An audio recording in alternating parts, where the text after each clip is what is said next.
Everyone, আজকে একটা নতুন খেলা, গিন্নির গোয়েন্দাগিরিতে নতুন খেলা। আর যেই খেলাটা দিয়েছে আমার বাবান, এটা হচ্ছে ভাগ্যের খেলা। তো বাবান এখানে দুটো থালা ঢেকে দিয়েছে, একটার মধ্যে আছে টক্কা আর একটার মধ্যে আছে ফক্কা। তো কোনটা টক্কা কোনটা ফক্কা সত্যিই বুঝতে পারছি না, আমি টোটালি কনফিউজড। সত্যিই আমি জানি না যে কোনটা টক্কা আর কোনটা ফক্কা। একটার মধ্যে আছে খাবার জিনিস আর একটার মধ্যে আছে ফক্কা জিনিস। তো আমি ভাবছি এইটা নেবো না ওটা নেবো, তো ভাবছি এটাই নিই, তারপর ভাবছি এটা নিই। তো আমি টোটালি কনফিউজড কোনটা নিই। বাবানকে বললাম ক্যামেরার সামনে আসতে, বাবান আসলো না।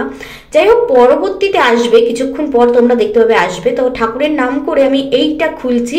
খুলে তো আমি উরি বাবা ভীষণ খুশি হয়ে গেছি, কারণ আমার ভাগ্য খুলে গেছে। কারণ আমি টক্কা পেয়েছি, এখানে রুটি আর ঘুগনি আছে, ফক্কাটা পাইনি। ফক্কাতে কি আছে সেটাও তোমাদের দেখাবো। আর হ্যাঁ, ঘুগনিটা কিন্তু আমার নিজের হাতে তৈরি করা আর রুটিটা কেনা।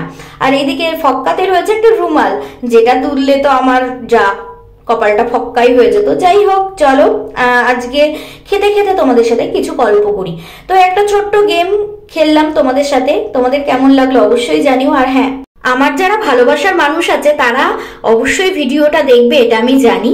আর একটা একটা করে এরকম গেম শো, তারপর ইটিং শো এরকম ভাবে দেওয়ার চেষ্টা করব। হ্যাঁ, কন্ট্রোভার্সি করব না তা নয়, মাঝে মধ্যে অবশ্যই করব। কি বলতো, এবছরটা আমার খুব খারাপ যাবে, কারণ হচ্ছে এবছর আমার সিংহ রাশিতে ঢাইয়া শুরু হচ্ছে।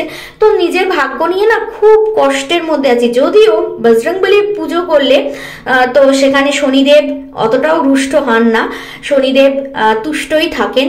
তবুও ভাগ্যটা মনে হচ্ছে এবছর খুব খারাপ যাবে। শুধু এবছর না, আগামী 2.5 বছর খুব খারাপ যাবে। তাই ভাবছি চলো একটু খাওয়া দাওয়া, একটু গেম শো এর মধ্যে দিয়ে থাকলে না হয়তো বা মনটাও ভালো লাগবে, আর তোমাদেরও একটু হলেও আনন্দ দিতে পারবো। চ্যানেলটা একেবারে মরে যাওয়ার থেকে অন্তত বাঁচাতে পারবো। আর হ্যাঁ, কন্ট্রোভার্সি অবশ্যই করব, কেন করব না, তবে মাঝে মধ্যে অবশ্যই কন্টেন্ট পেলে অবশ্যই করব। তো তোমাদের এই যে আমার নতুন পদক্ষেপ, এটা কেমন লাগলো তোমাদের কিন্তু কমেন্টসের অপেক্ষায় আমি থাকবো। আর হ্যাঁ, এখানে 3টে রুটি আছে, আমি রাত্রিবেলা 3টে রুটি খাই। যদিও কেনা রুটি আমাদের বাড়ির রুটি দুটোর সমান, ঠিক আছে। 3টে খেলেও ওই বাড়িতে যদি বানাতে হয় তাহলে ওটা দুটোই হয়ে যায়। তো এই 3টে রুটি না খেলে আর সবজি না খেলে আমার পেটটা ভরে না। তোমরা রাত্রে কটা রুটি খাও বা ভাত খাও কিনা সেটা কিন্তু আমাকে কমেন্টসে অবশ্যই জানিও। আর মাঝে মধ্যে যদি ভাত থাকে তাহলে ওই এক মুঠো ভাত খেয়েই নি। যাই হোক, ঘুগনিটা কিভাবে তৈরি করেছে সেটা তোমাদের সাথে একটু গল্প করি। ঘুগনিটা তৈরি করেছি হচ্ছে গোটা গরম মশলা, গোটা জিরে, গোটা তেজপাতা, তেজপাতা তো গোটাই হয়, তো ফোড়নে দিয়েছি। তারপরে পেঁয়াজটাকে একটু কুচি করে নিয়ে সেটা ভেজেছি। তারপরে একটা মিক্সিতে একটা পেস্ট করে নিয়েছি, সেটা হচ্ছে আদা পেঁয়াজ, সামান্য পেঁয়াজও দিয়েছি যখন হচ্ছে পেস্ট করেছি। সামান্য পেঁয়াজ, আদা, রসুন আর টমেটো পেস্ট করে নিয়েছি। তারপর পেঁয়াজটা লাল লাল হয়ে গেলে সেই পেস্টটা দিয়ে দিয়েছি। তারপর পরিমাণ মতো লবণ, হলুদ, জিরের গুঁড়ো, ধনের গুঁড়ো দিয়েছি। আর হ্যাঁ, লঙ্কার গুঁড়ো তোমরা অবশ্যই দিতে পারো, কিন্তু আমি দিইনি, বাবিন খাবে তাই। আর বাবান একটু একটু ঝাল খেতে পারে, কিন্তু বাবিন তো একদমই ঝাল খেতে পারে না, সেজন্য লঙ্কার গুঁড়োটা আমি দিইনি, গোটা কাঁচা লঙ্কা দিয়ে দিয়েছি। তাই সেটাই মেখে আমরা খেতে পারি, যাতে ঝালটাও হয় আর এদিকে বাবিনও খেতে না মানে কষ্ট না হয়, ঠিক আছে। আর হ্যাঁ, মিট মশলা দিতে পারো, অনেকে চিকেন মশলাও দেয়, অনেকে আবার ম্যাগির মশলাও দেয়। তো আমি এর কোনোটাই এবার দিইনি। তারপর নামানোর আগে সামান্য গরম মশলা দিয়ে দিয়েছি। আর হ্যাঁ, সামান্য মিষ্টি কিন্তু দিয়েছি, তাহলে টেস্টের ব্যালেন্সটা হয়। তো এইভাবেই করেছি হচ্ছে ঘুগনিটা। আর রুটিটা আজকে বাইরের থেকে কিনে এনেছি। আজকে যেহেতু তাড়াহুড়ো ছিল এই ভিডিওটা শ্যুট করব, বাবান বলেছে যে মা আমি এরকম ঢেকে দেবো, তুমি দেখি তো তোমার ভাগ্য কেমন, এবছর বলছো খারাপ এবং আগামী 2.5 বছর তোমার খারাপ যাবে ভাগ্য, তো দেখি তোমার ভাগ্য ভালো যায় কি খারাপ যায়। তো সেই জন্য বাবান এই আমার এটা ঢেকে দিয়েছে, আর আমি সেটাই চ্যালেঞ্জ হিসেবে নিয়ে ভিডিওটা করলাম।